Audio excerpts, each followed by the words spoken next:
স্বাগত ৭১ জার্নালে আপনাদের সাথে আছি আমি শাবনাম আজিম।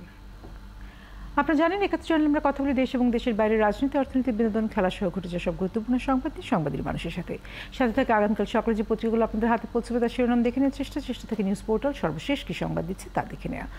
আপনাদের প্রশ্ন মতামত আমাদেরকে জানাতে পারেন ফেসবুক পেজে facebook.com/৭১ জার্নাল এই ঠিকানা, এবং ৭১ জার্নাল লাইভ দেখতে পাবেন ইউটিউবে, লিঙ্ক ৭১ ফেসবুক পেজে দেওয়া আছে। আজকে ৭১ জার্নালের টেবিলে আমরা শুরু করব ডক্টর ইউনূসের জামিনের মেয়াদ নিয়ে, এবং সেটি 14 আগস্ট পর্যন্ত বাড়লো এমনই সংবাদ বলছে। সেই আলোচনা দিয়ে আমরা আজকে আলোচনা শুরু করতে চাই। এরপরে আমাদের বেশ কিছু সংবাদ থাকছে, সময় নিশ্চয়ই সেগুলো সম্পর্কেও আপনারা জানতে পারবেন। এবং আজকে আমাদের সম্মানিত অতিথি হিসেবে থাকছেন ফরিদ হোসেন, সম্পাদক ইউএনপি, এবং থাকছেন রেজওয়ানুল হক, প্রধান সম্পাদক মাছরাঙা টেলিভিশন। আপনাদেরকে স্বাগত জানাচ্ছি আজকে ৭১ জার্নালের আলোচনা। এবং প্রথম যে আলোচনা ডক্টর ইউনূসের আলোচনা, সেই আলোচনার সাথে যুক্ত হচ্ছেন ব্যারিস্টার আবদুল্লাহ আল মামুন, ডক্টর মোহাম্মদ ইউনূসের আইনজীবী, এবং যুক্ত হচ্ছেন অ্যাডভোকেট খুরশিদ আলম, আইনজীবী, কলকারখানা ও প্রতিষ্ঠান অধিদপ্তর। তাই কি? জি, আমাদের সাথে যুক্ত আছেন। আপনাদেরকেও স্বাগত জানাচ্ছি আজকের আলোচনায়। সকলকে রেখে বরাবর মতো নিউজ পোর্টালের সংবাদগুলো দেখে নিতে চাই দ্রুততার সাথে, এরপরে প্রতিবেদন, তারপরে আলোচনা। নিউজ পোর্টালের দিকে তাকাতে চাই। ৭১ টিভির সংবাদ শুরুতেই আছে পাবনায় প্রাইভেট কার নিয়ন্ত্রণ হারিয়ে নিহত ৪। রোববার শিক্ষা প্রতিষ্ঠানে কোটা বিরোধীদের ধর্মঘট। বিশ্ব সেরা তালিকায় বাংলাদেশের ৫ সরকারি বিশ্ববিদ্যালয়। অর্থ বছরের শুরু থেকে ব্যয় সংকোচন নীতিতে সরকার। আনার হত্যা ৩ আসামির জবানবন্দি প্রত্যাহারের আবেদন। পার্বত্য চট্টগ্রাম থেকে নারী পাচারের অভিযোগে গ্রেফতার ৩। প্রধান সংবাদের মধ্যে আছে উচ্ছেদ নিয়ে মুখোমুখি হরিজন সম্প্রদায় ও ডিএসসিসি। যান চলাচলের আগেই চট্টগ্রামে এলিভেটেড এক্সপ্রেসওয়েতে ফাটল। তিস্তায় যে কোনো প্রকল্প নিতে পারে বাংলাদেশ, চীনের রাষ্ট্রদূত। মুক্তিযোদ্ধা কোটা পুনর্বহালের রায় আপাতত বহাল। প্রথম আলোর সংবাদ, মাঝখানে কাটা পড়ে গেছে, বুঝতে পারছি না। খুব সম্ভবত সচিব সভা হওয়ার কথা। দুর্নীতিবাজ কর্মকর্তারা যেন পদোন্নতি, বুঝতে পারছি না, না পায়। পাবনায় প্রাইভেট কার নিয়ন্ত্রণ হারিয়ে গাছের সঙ্গে ধাক্কা, ৫ বন্ধু নিহত। পুলিশের বিরুদ্ধে মামলা, থানায় আজকে ক্রসফায়ারের হুমকি, নগদ টাকা ও চেক নেয়ার অভিযোগ। আমি তাকে ছিটকে দিয়েছি, ফাঁস হওয়া ভিডিওতে ট্রাম্প বলছেন। ভোট দিলেন প্রধানমন্ত্রী ঋষি সুনাক ও লেবার নেতা কিয়ার স্টারমার। পরবর্তী নিউজ পোর্টাল বাংলা ট্রিবিউন। প্রধান খবর আছে কোটা চায় নাকি চায় না। পাবনার প্রাইভেট কার নিয়ন্ত্রণ হারিয়ে গাছে ধাক্কা, নিহত ৫। শেখ হাসিনাকে ইকাবানা উপহার পাঠালেন বাবা হারানো জাপানি কন্যা। কি আলোচনা হলো সচিবদের বৈঠকে। রোহিত কোহলিদের বরণে মুম্বাই জনসমুদ্র। কাস্টমস কমিশনার এনামুলের ৯ কোটি টাকার সম্পত্তি ক্রোকের নির্দেশ। বোটানিক্যাল গার্ডেনের টিকিট বেড়ে ১০০, হতাশ দর্শনার্থীরা, মন্ত্রী বললেন অযৌক্তিক। চলমান ইস্যুগুলো থেকে আড়াল করতেই সরকার কোটার বিষয়টি সামনে এনেছে, বাংলা ট্রিবিউনকে নূর বলেছেন। ধর্মঘট ডেকে শাহবাগ ছাড়লেন শিক্ষার্থীরা।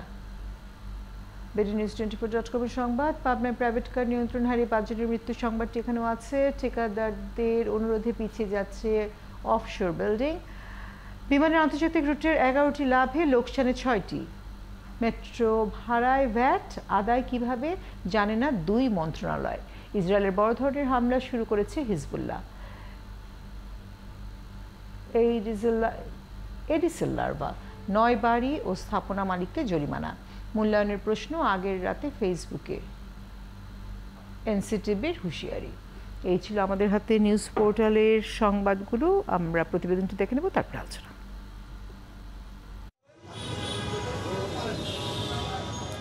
বৈরী আবহাওয়া উপেক্ষা করেই শ্রমিক ঠকানোর মামলায় জামিন বাড়াতে সকালে শ্রম আপিল ট্রাইব্যুনালে হাজির হন ডক্টর মোহাম্মদ ইউনূস। কয়েকজন বিদেশি পর্যবেক্ষকও উপস্থিত হন আদালতে।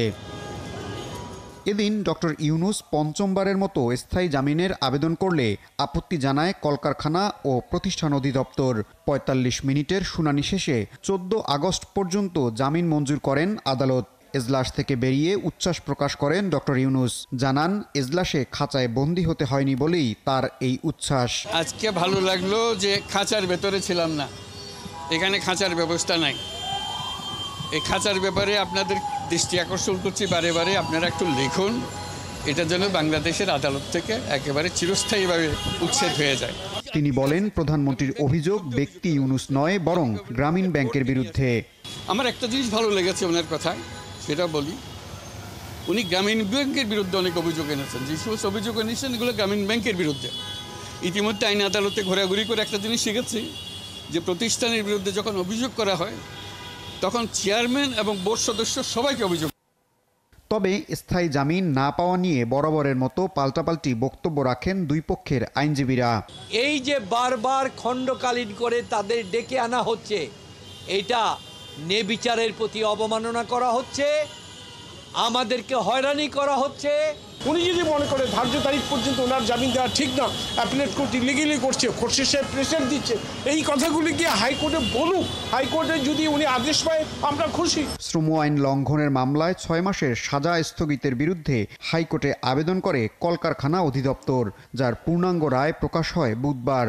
এই রায়ের বিরুদ্ধে আপিল বিভাগে যাওয়ার কথা জানিয়েছেন ডক্টর ইউনূসের আইনজীবী। ইশতিয়াক ইমন, ৭১, ঢাকা।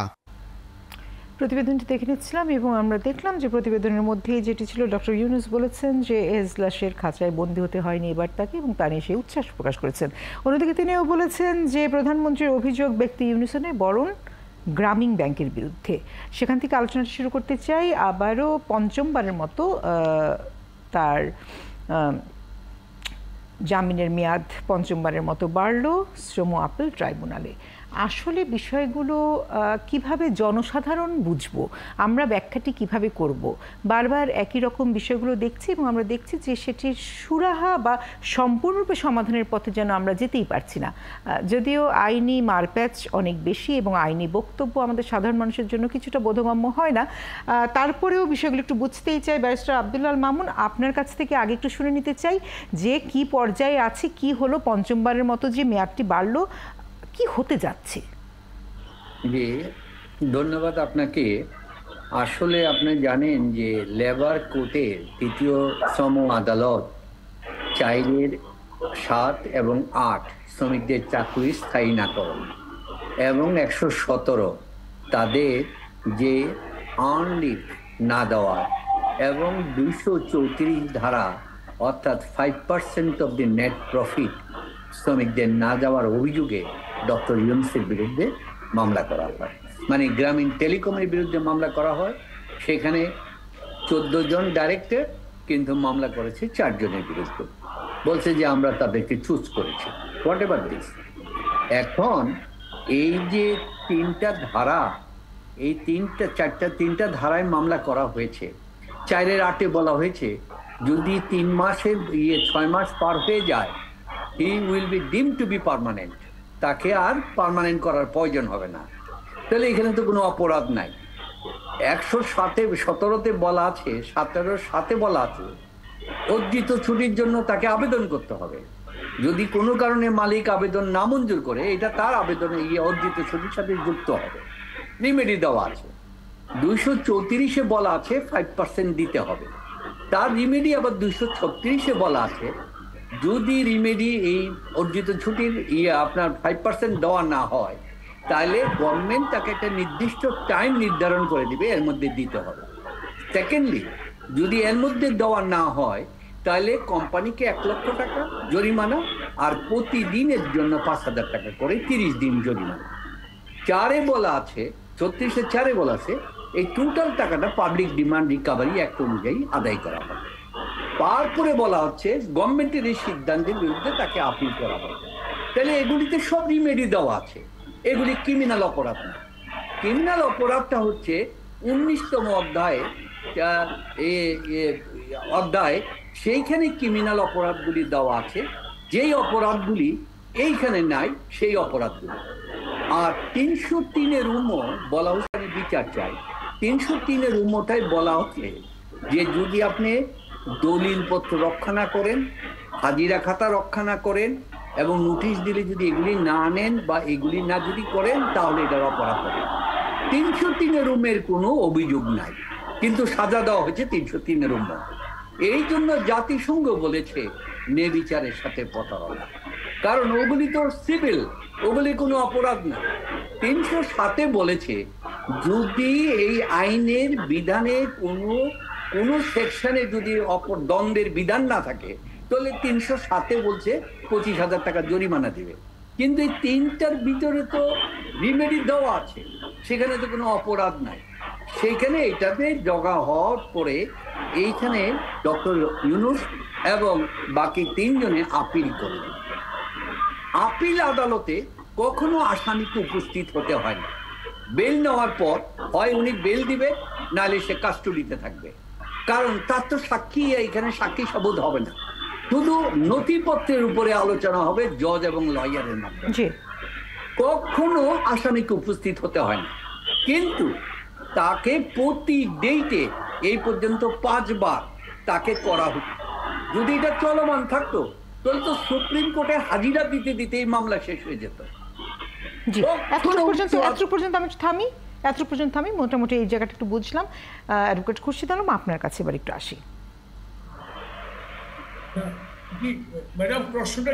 জি, প্রশ্ন তো আসলে করা কঠিন। আমরা শুনতে পাচ্ছিলাম, আমরা বোঝার চেষ্টা করছিলাম ব্যারিস্টার আব্দুল্লাহ মামুনের কাছ থেকে তাদের বক্তব্য কি, এবং পঞ্চমবারের মতো যখন তাকে এই জামিনের মেয়াদটি পঞ্চমবারের মতো বাড়ানো হলো, সেই সময়টিতে তিনি বলছেন যে 5 বার তাকে ডাকা হয়েছে।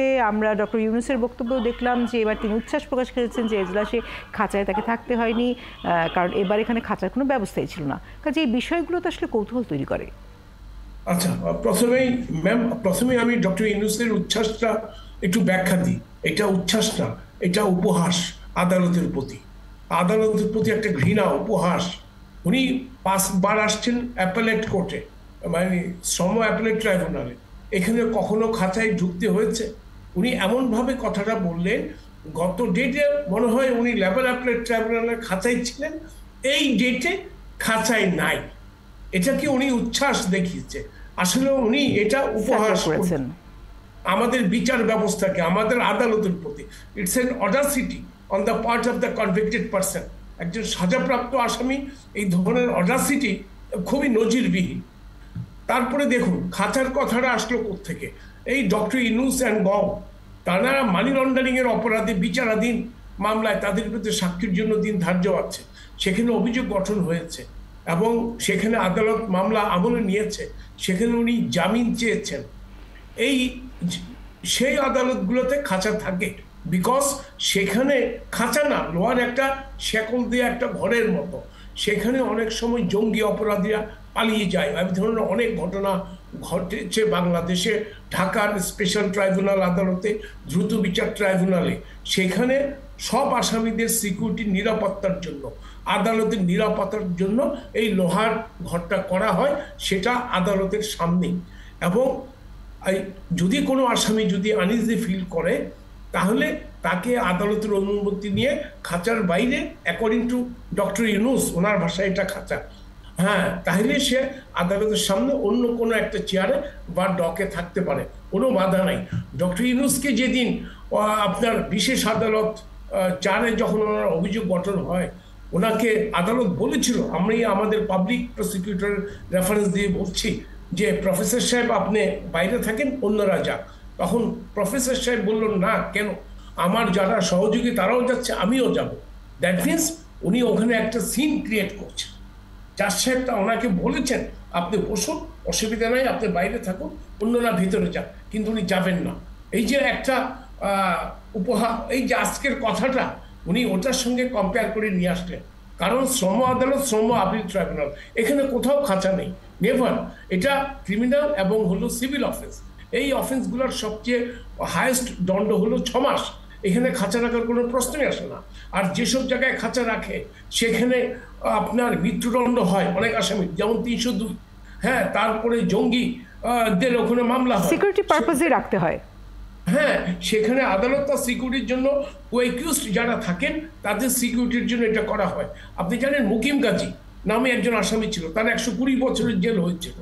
সে পুলিশ ভ্যানে থেকে তাকে ছিনতাই করে নিয়ে পালিয়ে গিয়েছিল। আপনারা জানেন যে ঢাকা জাজকোর্টের সামনে ওভারব্রিজের উপরে পুলিশ লরিতে অ্যাটাক হয়েছিল এবং সেটা তছনছ করে তাকে হাইজ্যাক করে নিয়ে গেছিল। পরবর্তীতে তাকে আবার পুলিশ অ্যারেস্ট করতে পেরেছে। তারপর আপনার গাজীপুরের যে সেন্ট্রাল হাই সিকিউরিটি সেল, সেখান থেকেও কিন্তু এই ধরনের ঘটনা ঘটেছে। উনি সমস্ত বিষয়টি একটি ভিন্ন খাতে প্রবাহিত করার চেষ্টা করছে। যাই এটা বলুক, এটা হয়তো ওনার রাইট টু ফ্রিডম, সেটা বলতেই পারে। উনি নোবেল লরিয়েট, অনেক কথাই বলেন। দেখুন আজকে কি হয়েছে, আজকে পর্যন্ত ওনার জামিন ছিল, লাস্ট অর্ডার শিটে ছিল, বিচারক মহোদয় বলেছিলেন আজকে আপিল শুনানির জন্য ধার্য থাকবে সাবজেক্ট টু হাইকোর্ট ডিভিশনের জাজমেন্ট পাওয়ার সাপেক্ষে। হাইকোর্ট ডিভিশনের জাজমেন্ট পেলে আজকে আপিল শুনানি হবে এবং আদালত ওপেন বিচার কক্ষেই আমাদের দুপক্ষের সামনেই বলেছে, গতকাল বিকেলে আমি হাইকোর্ট ডিভিশন থেকে রায়ের কপি পেয়েছি, আমি পুরো জাজমেন্টটা পড়েছি। এখন আপনাদের কি বক্তব্য? আমরা কলকারখানা প্রতিষ্ঠান পরিদর্শন অধিদপ্তরের কাছ থেকে পক্ষ থেকে আমরা রায়ের জাবেদা নকল দাখিল করে দিয়েছি আদালতের কাছে। সেই রায়ের জাবেদা নকল আপনি শুনানিটা শুরু করুন। সেখানে মামুন ভাই একটা অ্যাপ্লিকেশন দিয়েছেন ওনার বেইল এক্সটেনশনের জন্য, আর একটা অ্যাডজর্নমেন্টের জন্য, কারণ উনি অ্যাপিলেট ডিভিশনে যাবেন। তো যখন অ্যাপিলেট ডিভিশনে যাওয়ার কথা বলেছেন, আমরাও তেমন আপত্তি দিলাম না, যেহেতু ওনার একটা রাইট অ্যাক্রু হচ্ছে। উনি বলছেন, উনি একজন সিনিয়র অ্যাডভোকেট, ব্যারিস্টার, খুব রেসপেক্টেবল পার্সন, আমরা ওনাকে সম্মান করি, ওনার কথার খুব দাম দিই। তখন আদালত বলল কোনো আপত্তি আছে কিনা, আমরা আপত্তি নাই। কিন্তু যখন ওনার জামিন বর্ধিতকরণ, তখন আমরা বললাম যে আমাদের একটু আপত্তি আছে, কারণ গত লাস্ট 4টা ডেটে আপনি ধার্য তারিখ পর্যন্ত জামিন বর্ধিত করছেন, কখনো পার্মানেন্ট জামিন দেন নাই। অলরেডি হাইকোর্টের জাজমেন্ট চলে আসছে, কাজেই এখানে পার্মানেন্ট জামিনের ক্ষেত্রে আমাদের আপত্তি। সেই ক্ষেত্রে আদালত 14 আগস্ট পর্যন্ত ওনাকে জামিন দিয়েছে। তখন আমি বললাম, যদি 14 আগস্টের মধ্যে যদি উনি আপিল বিভাগের কোনো আদেশ আনতে না পারে, তাহলে 14 আগস্ট এটা আপিল শুনানির জন্য থাকবে। আর যদি 14 আগস্টে যদি আপিল বিভাগের কোনো আদেশ আছে, সেটা তো আমরা জানতেই পারবো। সেখানে আমরা ক্যাভিয়েট দিয়েছি, আমরা যদি বাবুল ভাইরা যদি যায়, আমরা অবশ্যই সেটা কন্টেস্ট করব। তো কাজেই দিস ইজ দ্য সিনারিও, এটাই হয়েছে আজকের ঘটনা, আয়ের বেশি আর কিছু। জি জি, নিশ্চয়ই ফরিদ হোসেন রেজানুল হক, আপনাদের প্রশ্ন আছে, জানার যে বিষয় আছে, পাশাপাশি বিশ্লেষণ তো অবশ্যই করবেন। একটা বিরতি নেব, সকলকে রেখে একটা বিরতিতে যাচ্ছি, খুব অল্প সময়ের মধ্যে ফিরছি, থাকুন আমাদের সাথে। যে আলোচনা ছিলাম সে আলোচনা আরও একবার ফিরতে চাই এবং ফরিদ হোসেন আপনার কাছে চলে আসতে চাই। আপনি শুনছিলেন দুই পক্ষের বক্তব্য, আমরা শুনে নিচ্ছিলাম, আপনার প্রশ্ন বিশ্লেষণ জানবো। ধন্যবাদ শুনলাম, দুই পক্ষের এই কথা শুনলাম এবং এই ধরনের কথা আমরা বেশ কিছুদিন ধরেই শুনছি, যখন থেকে বিচার কাজ শুরু হয়েছে, অভিযোগ দেওয়া হয়েছে। এখানে আমি নতুন তেমন কিছু পাইনি। তারা যা আগেও বলেছেন এবারও বলছেন। আমার একটা প্রশ্ন খুশি সাহেবের কাছে, এই যে খাঁচার ব্যাপারটা, খাঁচা হোক বা যাই হোক, সেটাতে উনি যে ব্যাখ্যাটা দিলেন, আমি মনে করি সেটার একটা যুক্তি তো আছেই, যে অনেক আসামি থাকে যারা খুব হাই রিস্ক আসামি, তাদেরকে তারা পালিয়ে যেতে পারে, তাদেরকে কেউ ছিনতাই করে নিয়ে যেতে পারে, সেটা আছে। কিন্তু আমার প্রশ্নটা হচ্ছে যে ডক্টর ইউনূসের প্রথম যে ঘটনাটা হলো, উনি বললেন যে ডক্টর ইউনূসকে বলেছেন যে আপনি বাইরে থাকুন, কিন্তু বাকি 4 জনকে ভেতরে যাওয়ার জন্য। তো আমি বলছি যে বাকি 4 জনও যারা আছে, তারা আমরা যে পর্যায়ের আসামি, তারা সেখানে কি তারা ওই ধরনের যে দাগি আসামি, খুনি আসামি বা পালিয়ে যেতে পারে, এই ধরনের কোনো ব্যাপার ছিল? মানে এটা কেন? কারণ আমি সাধারণভাবে একজন নাগরিক হিসেবে মনে করি যে এটা আদালতের ব্যাপার বা তারা তাদের সিদ্ধান্ত, কিন্তু এটা ঠিক মানবিক, মানে একটা মানবিক যে ব্যাপার থাকে, যে মানুষকে খাঁচার ভিতরে আসামি অবস্থাতে রেখে দেওয়া, সেটা খুব একটা গ্রহণযোগ্য না। সেটা আমার ব্যক্তিগত মতামত। বাট বাংলাদেশের আইন বা ইত্যাদি সেটা যদি সেই রকম করে, সেটা আইন আদালতের ব্যাপার। কিন্তু একজন মানুষ হিসাবে আমি মনে করি, আমি যতক্ষণ পর্যন্ত আসামি, ততক্ষণ আমাকে একটা খাঁচার মধ্যে বন্দি করে রাখাটা ঠিক নয়। কিন্তু নিরাপত্তার প্রশ্নটা এখানে আসছে। কিন্তু ওই 4 জন কি এতই মানে দাগি ছিল যে তারা পালিয়ে যেতে পারতো, তাদেরকে খাঁচার ভিতরে ঢোকানোই মানে প্রয়োজন ছিল? জি, আপনাকে ধন্যবাদ। জি দেখুন, ও খাঁচার বিষয়টা আসছে ওনার যেহেতু মানি লন্ডারিং মামলায়, সেইখানে যদি তারা 4 জন যদি আবেদন করতো, বা তাদের পক্ষে যদি মামুন ভাই বলতো আমার 4 জন বা 5 জন লোক ওরা বাইরে বসবে মাননীয় আদালত অনুমতি দেন, আমি একটা এক্সাম্পল, আদালত খুব লিনিয়েন্ট। আজকে এই শ্রম আদালতে 5টা ডেট গিয়েছে, এর আগে লেবার কোর্টে অসংখ্য ডেট গিয়েছে। প্রত্যেকটা ডেটে যখন মামুন ভাই কোর্টকে অ্যাড্রেস করে যে আমার আসামিরা দাঁড়িয়ে আছে, বসার অনুমতি দেন, একদম বসার অনুমতি দিয়ে কোনোদিনও এই ব্যত্যয় ঘটেনি, আমরা কোনো আপত্তি দেইনি, আপত্তি দেওয়ার প্রশ্নই আসে না। It is absolutely description of the presiding জাজ, এবং প্রিজাইডিং জাজ সঙ্গে সঙ্গে অ্যাকসেপ্ট করে দেয়, বলে ওনাদেরকে বসতে বলুন। ঠিক আজকেও সেটা বলেছে, 5টা ডেটে একই ঘটনা ঘটছে। বাট থিং ইজ দ্যাট, আপনি যে প্রশ্নটা করলেন, that is with regard to money laundering cases. এবং আমি আমার পাবলিক প্রসিকিউটরের মাধ্যমে এটাই জানছি, ডক্টর ইউনূস সাহেবকে জাজ সাহেব বলেছিলেন যে আপনি বাইরে থাকুন। ইউনূস সাহেব বলছে না, আমার যেহেতু সহযোগিতা যাচ্ছে আমিও যাব। এখন সেই মুহূর্তে মামুন ভাই তাদের পক্ষে আদালতের কাছে মৌখিক প্রার্থনা দিয়েছিলেন কিনা আমি জানি না, যে আমার আসামিরা বয়োজ্যেষ্ঠ বা ফিজিক্যাল হ্যান্ডিক্যাপ, ওরা বাইরে বসুক, যদি মাননীয় আদালত পারমিশন দেন। আমার মনে হয় যদি এই ধরনের পারমিশন দেয়, অনেক ক্ষেত্রে, প্রায় ক্ষেত্রে আদালত মঞ্জুর করেন। আর আপনি যেটা বলছেন মানবাধিকার লঙ্ঘন খাঁচার ভিতরে, সব কথা সব জায়গায় অ্যাপ্রোপ্রিয়েট না। হ্যাঁ, একটা জঙ্গির ট্রায়াল চলছে, হ্যাঁ, একটা আপনার 302 এর মার্ডার কেসে ট্রায়াল চলছে, এক্সপ্লোসিভ সাবস্টেন্স অ্যাক্টের ট্রায়াল চলছে, তাকে হাত করার পড়াই দিয়া জেলখানা থেকে এনে পুলিশ ভেনে করে আপনার এজলাসে ওঠানোই তো বিরাট কষ্টসাধ্য ব্যাপার। কারণ সব জায়গায় যদি আমি মানবাধিকার করি, এই ক্ষেত্রে ক্রিমিনাল অ্যাডমিনিস্ট্রেশন অফ জাস্টিস বলে কিছুই থাকবে না। এমন আমি তো একটা এক্সাম্পল আপনাকে দিলাম, মুকিম গাজী। অবশ্যই সবাই মুকিম গাজী না, এখানে অনেক ভদ্র মানুষ আছে, হয়তো অনেকে ভিকটিম অফ সার্কামস্টান্সেস আছে, অনেকে হয়তো অবস্থার পরিপ্রেক্ষিতে হয়তো এই ধরনের অ্যাফেক্টেড হয়ে গেছে, এই ধরনেরও তো আছে। সেই ক্ষেত্রে যদি আদালতের কাছে আবেদন করে, অবভিয়াসলি আমার মনে হয় আদালত সেটা মঞ্জুর করবে। প্লাস দুদকের পক্ষ থেকে পাবলিক প্রসিকিউটররা এইসব ক্ষেত্রে কখনো আপত্তি জানায় বলে আমার মনে হয় না। জি জি, রেজানুল হক। ধন্যবাদ। যে বিষয় নিয়ে আলোচনা হচ্ছে, আমি তার একজন প্রত্যক্ষদর্শী, এবং আমি সেই খাঁচার ভেতরে যে সমস্ত আসামিরা যাদেরকে গিয়ে দাঁড়াতে হয়, আমিও একবার দাঁড়াতে হয়েছিল আমার। এই জন্য আমার কাছে ওই দিনের কথা, ওই দিনের দৃশ্যটা আমার চোখে ভাসছে। আমাদের মাছরাঙা টেলিভিশনের একটি রিপোর্টে সংক্ষুব্ধ হয়ে একজন আমাদের বিরুদ্ধে, আমাদের এমপি সাহেব, আমি এবং আমার রিপোর্টার তাদের বিরুদ্ধে মামলা করে, এবং সেই মামলায় আমাদেরকে লোয়ার কোর্টে হাজিরা দিতে হয়েছিল কয়েকবার। তো সেই সময় আমাদেরকেও এরকম খাঁচার মধ্যে, আগে ছিল ডগ বলে, যেটাকে খুরশিদ ভাই একটু আগে বললেন, ওরকম খাঁচার মধ্যে আমাদেরকে যেতে হয়েছে। তো আমি ওই জীবনে প্রথমবার, এর আগেও কোর্টে গিয়েছি, কিন্তু খাঁচায় প্রথম দেখি। তো আমি খোঁজখবর নিয়ে যেটা জানতে পারি, যে খুরশিদ ভাই যেটা বলছিলেন, যে অনেক দাগি আসামি, সন্ত্রাসী, জঙ্গি বা মার্ডার কেসের আসামি, তাদের ক্ষেত্রে এরকম কখনো কখনো হয়েছে যে উন্মুক্ত ডগ যখন থাকে, তখন তারা অনেক সময় পায়ের স্যান্ডেল খুলে জজের দিকে মারে, তারপরে কখনো কখনো ডগের উপর দিয়ে লাফ দিয়ে গিয়ে জজ সাহেবের দিকে গিয়ে মারতে যায়। এরকম কয়েকটি ঘটনা ঘটার পরে এই খাঁচার ব্যবস্থা, লোহার খাঁচার ব্যবস্থা করা। এই যুগ পর্যন্ত জাস্টিফাইড বলে আমার কাছে মনে হচ্ছে। এর বাইরে যে সমস্ত মামলা, ধরেন আমাদের কেসটা, আমাদের মামলা ছিল যে মানহানির মামলা করেছেন একজন। আমরা তো আমাদের কোনো ক্রিমিনাল রেকর্ড নাই, এবং আমরা কোথায় কাজ করি, আমাদের ব্যাকগ্রাউন্ড সবাই জানেন। আমরাও কি জঙ্গিদের মতোই একইভাবে ট্রিটেড হব আদালতে? এই যে আজকে ডক্টর মোহাম্মদ ইউনূস এই খাঁচার বিষয়টাকে একটা ইস্যু বানিয়ে ফেলেছেন, এবং উনি এই সুযোগটা নিয়েছেন, কারণ এটা খুব একটা পপুলার ইস্যু, এবং এর অনেক সাপোর্ট তিনি পাচ্ছেন। তার প্রতি মানুষের সহানুভূতি অন্য কোনো কারণে না থাকলেও এই ইস্যুতে অ্যাটলিস্ট আছে বলে আমার কাছে মনে হয়। আমি যেহেতু নিজে ভুক্তভোগী, সে কারণে আমার কাছে মনে হয়েছে যে আপনি সবার ক্ষেত্রে একই কেন পদ্ধতি অনুসরণ করা হবে।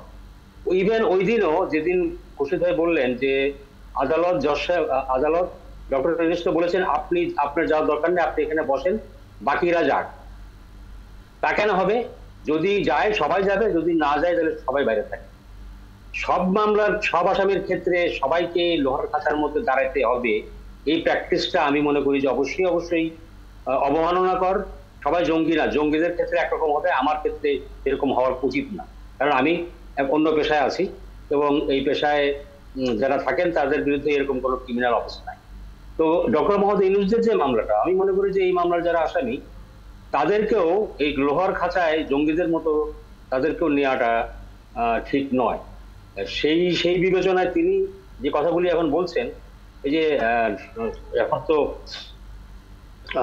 উৎফুল্ল উচ্ছ্বাসের পরিবর্তে জনাব খুরশিদ ভাই বললেন উপহাস। উপহাস তো মানুষ করবেই যদি আপনি এ ধরনের একটা সমালোচনা করার জায়গা তৈরি করে রাখেন। আমার মনে হয় যে এই বিষয়টি অবশ্যই পুনর্বিবেচনা করা উচিত। যে ধরনের আসামি সেই ধরনের আসামির সঙ্গে সেই ধরনের ব্যবহার করা উচিত। সবার ক্ষেত্রে একই নিয়ম প্রযোজ্য হওয়া উচিত না। জি, কিন্তু এখানে হয়তোবা অবান্তর হবে। আমি একটু প্রশ্ন রাখতে চাই। আমি আসছি এখানে, আমার একটা প্রশ্ন ছোট জুড়ে দিয়ে আমার মনে হয় তাহলে আপনার প্রশ্নটিও বোধ হয় একই রকম হবে আমার ধারণা। সেটা হচ্ছে গিয়ে রেজানুল হক ফরিদ হোসেন আপনারা বলছিলেন বিষয়টি, কিন্তু যদি এমন হয় যে যিনি দাঁড়িয়েছেন তিনি সেরকম কোনো আসামি নন বা মামলাটির ধরনটিও সেরকম নয়, কিন্তু কোনো কারণে তিনি ভীষণ মাত্রায় সংক্ষুব্ধ হয়ে গেলেন এবং তিনি হয়তোবা তার হাতের কাছে যা ছিল তার কোনো একটা কিছু ছুঁড়ে মারলো, এরকম ঘটনা তো ঘটতে পারে। সেখানে আসলে কিভাবে আমরা বিষয়গুলোকে দেখব? এরকম ঘটনা ঘটেছে, আমি বলছি তো। তারা কারা? তারা জঙ্গি না, আমি জঙ্গির কথা বলছি না, একেবারেই সাধারণ মানুষ। ধরেন মানহানির ঘটনাতেই হয়েছে, আপনাকে এমন আজেবাজে কথা বলা শুরু করলো, আপনি খুবই ভীষণ মাত্রায় সংক্ষুব্ধ হয়ে গেলেন এবং আপনি কিছু একটা ছুঁড়ে মারলেন, আপনি টেম্পার লুজ করে ফেললেন, এরকম ঘটনাও তো ঘটতে পারে। এই ধর সব আসামি সবভাবে রিঅ্যাক্ট করে না, সব আসামি সব রকম একইভাবে রিঅ্যাক্ট করে না। বাংলাদেশে আদালত তো আর এই সেদিন 1 মাস 2 মাস আগে চলছে না, বা 6 মাস বা 1 বছর আগে চলছে না, বছরের পর বছর, যুগের পর যুগ ধরে চলে আসছে। এই খাঁচা ব্যবস্থা কখন প্রবর্তন করা হয়েছে? যখন জঙ্গিদের বিচার হচ্ছিল, যখন দাগী আসামিদের বিরুদ্ধে বিচার হচ্ছিল, যখন খুনি আসামিদের বিরুদ্ধে বিচার হচ্ছিল, সেই সময় কয়েকটা ঘটনা ঘটেছে। তাদের ক্ষেত্রে তখন এই খাঁচাটা এখানে চালু করা হয়, খাঁচা সিস্টেম।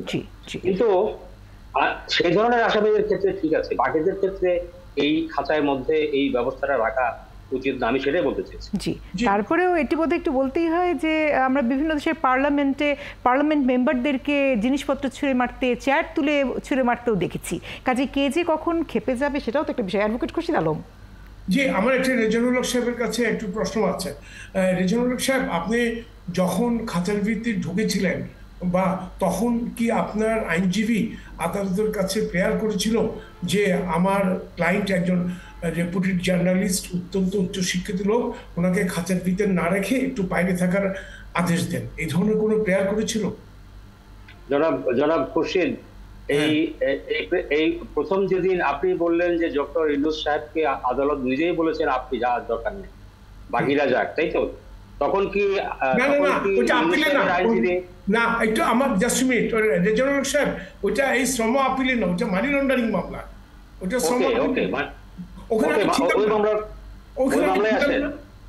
ওখানে আমি ছিলাম না, বাট আমার পাবলিক প্রসিকিউটর যারা ছিল, যারা লয়ার ছিল, বোথ ডিফেন্স এন্ড প্রসিকিউশন, ওনারাই আমরা ভিন্ন আদালত আমরা ওনাদের। আমি আরেকটা জিনিস, ইম্পর্টেন্ট জিনিস কথা বলতে ভুলে গেছিলাম, সেটা একটু বলি। শবনম, আমাকে একটু সুযোগ দেন। সেটা হচ্ছে যে আদালতের কাছে আবেদন জানানোর পরে খাঁচা মুক্ত হতে হবে, যেটা খুরশিদ ভাই বলছিলেন। কিন্তু ওই মানি লন্ডারিং মামলায় আদালতের কাছে কিন্তু ডক্টর ইউনূসকে আবেদন করতে হয় নাই। আদালত নিজেই বলেছিলেন যে ডক্টর ইউনূস আপনি বাইরে থাকেন, বাকিরা ভেতরে ঢোকেন। আবেদন কিন্তু করতে হয় না আইনজীবী। আরেকটা কথা হচ্ছে, আমার যেদিন আমাকে খাঁচায় ঢুকতে হয়েছিল সেদিন কিন্তু শুধু এই মামলায় আমরাই একমাত্র আসামি না, ওই দিন আরো কয়েকটা মামলার যারা আসামি ছিল তাদেরকেও এট এ টাইম ওই খাঁচার মধ্যে ঢোকানো হয়েছিল। তার মানে আমরা যখন ছিলাম তখন কিছু দাগী আসামিও বা কিছু ক্রিমিনাল মামলারও কয়েকজন আসামিকেও একসঙ্গে ঢোকানো হয়। কেন হবে তাহলে? সেক্ষেত্রে আপনার নিরাপত্তার কি হলো? আমি সেটাই বলছি। আমি নিরাপত্তাহীনতার মধ্যে ইনসিকিউর ফিল করছিলাম। জি রেজানুল সাহেব, আমি সেই কথাটাই কাইন্ডলি আপনার কাছে জানতে চাচ্ছি যে আবেদন দুভাবে হয়, একটা মৌখিক আবেদন হয় আর একটা লিখিত আবেদন হয়। এই যে আজকে যে মামুন ভাই ডক্টর ইউনূস এবং তার অন্য যারা আসামি ছিল আপিলকারী, তাদেরকে বসার অনুমতি চাইলো আপিল আদালতে, সেটা কিন্তু মৌখিক আবেদন ছিল এবং বিচারক মৌখিকভাবে এটা ওনাকে আদেশ দিয়েছে আপনারা বসুন, একদম সঙ্গে সঙ্গে ইনস্ট্যান্টলি, মামুন ভাইয়ের আবেদন অ্যাকসেপ্ট করেছে এবং লাস্ট 5টা ডেটে একইভাবে আবেদন মঞ্জুর করছে। ইভেন কি ট্রায়াল কোর্ট, যেখানে শ্রম আদালত মূল বিচারিক আদালত, সেখানেও কিন্তু যখনই মামুন ভাই বলেছেন আমার ক্লায়েন্টগুলোকে একটু বসার পারমিশন দেন, সঙ্গে সঙ্গে ওনারা আদালত বিষয়টির যে মূল জিস্ট এটি বোঝা গেছে। আমরা মনে হয় এই নিয়ে আর বেশি কথা না বলি, শেষে আমরা নিজেরাই না আদালত অবমাননার মধ্যে পড়ে যাই, আমাদের কিনা কোথাও গিয়ে দাঁড়াতে হয়, কাজে সেই পথে আমরা না যাই। শেষ প্রশ্ন আমি যেটি রাখতে চাই ব্যারিস্টার আব্দুল আল মামুন আপনার কাছে, আমরা দেখলাম যে ডক্টর ইউনূস বলেছেন যে রায়ের বিরুদ্ধে আপিল বিভাগে আপনারা যাবেন, তাহলে সেটি কি হতে যাচ্ছে, সামনের দিনের প্রসিডিউরগুলো একটু যদি সংক্ষেপে বলতেন। ব্যারিস্টার আব্দুল আল মামুন, আনমিউট করতে হবে।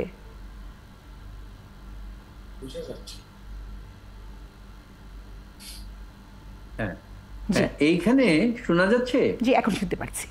হ্যাঁ, এইটাকে বলা হয় প্রিজনার্স সেল। প্রিজনার্স হচ্ছে যিনি অলরেডি অপরাধী হয়ে গিয়েছেন।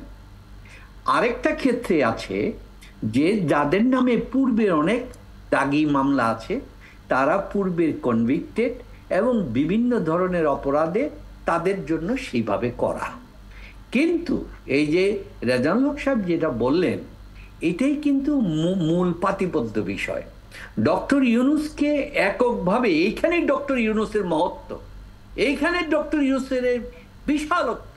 তিনি বলেছেন আমাকে কেন্দ্র করে তাদেরকে জড়ানো হয়েছে, তারা খাঁচায় যাবে, আমি এখানে বসে থাকবো, সেই কাজটা তিনি করেন নাই।